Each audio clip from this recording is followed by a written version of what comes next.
Hello everyone, here is Series 4 for the Positive Behavior and Solutions for Families. This series will focus on play. Powerful parenting practice tips. Tip 1. Follow your child's lead. Wait, watch, and then join before encouraging any type of play.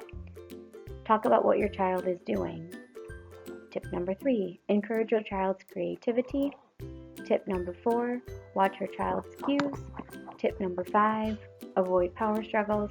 And tip number 6, have fun together. So like in this picture, join along, even if it's something as crazy as getting into a box and using an old paper towel roll. Let your child's imagination run wild and join and encourage that and embrace that imagination. Playing to learn and learning to play. So some things that our children learn by playing. One of the biggest things is taking turns and sharing. When playing with others, we have to have patience. We have to understand that we have to share toys. We have to wait and let other children and even our parents, our siblings, have a turn when we are playing. The relationship between cause and effect. So they like their light up toy, so the more that they push the button, they're going to get the light up. Or if it makes a noise, they also learn hand-eye coordination, repetition. Understanding how other people feel and act. So again, this goes hand in hand with understanding that we don't always get to maybe play the game that we want and we have to take turns. It also allows us, sometimes children will act out how they feel through play. There are a lot of different ways to have play as well as solve problems. So when they're building and maybe something isn't fitting together the way that they wanted it to, they're learning on how to problem solve while playing. It takes practice to become skillful with play, especially in games that there maybe is more skill level required, and that there are different ways to resolve conflicts and get their needs met. So games that we can play that teach us about feelings. Here's just a few examples. So a feeling freeze tag. This is something that you can do at home with your children. Put on some music, dance with them, and then a few seconds later, stop the music and call it a feeling, such as happy.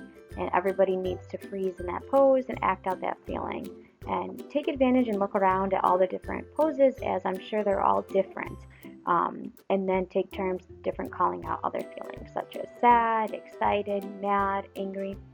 And then another similar game that you could do would be, rather than calling out the feeling, have the children dance out the feeling and see if you can guess which feeling it is that they're acting out.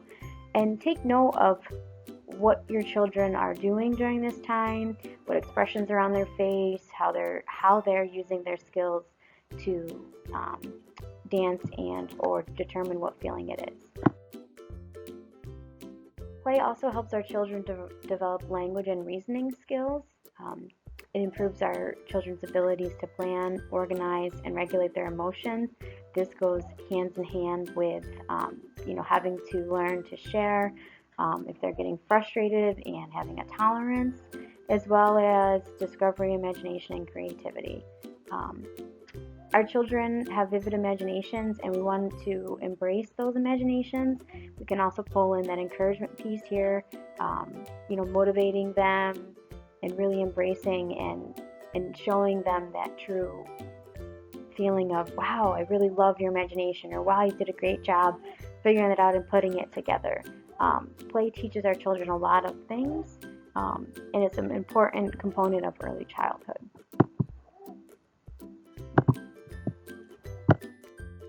Play is powerful parenting practice. We all need more playtime. So think about some things that you can maybe try at home with your children. Developing play goals. So whether it be with you, or you can even develop play goals together for your children. And then document what you did together. Document what that looked like, how they responded, how they reacted.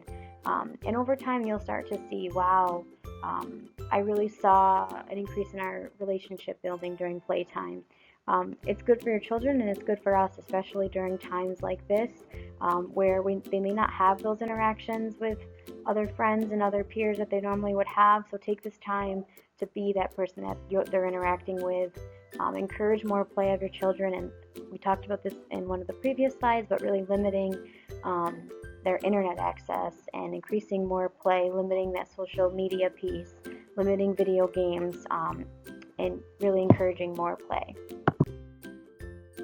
Some goals that you could come up with for yourself would be, I'm going to turn off the TV myself for 15 minutes and play with Sally or Johnny. I'm going to stop what I'm going to do and actually focus on what we're doing. I'm going to put my phone away, and it'll be simply playtime. I won't be distracted. They're going to have my one-on-one attention, as well as maybe giving each one of your children, more one-on-one time, and really embrace that play. Here is a sample activity sheet. Again, if you don't want these resources, you could just do this on your own sheet of paper. You could kind of create your own with different columns. And the sheet focuses on what you did together, how they responded, and any positive encouragement that you gave or that you saw throughout the play. And here's just some resources that you can look into for play.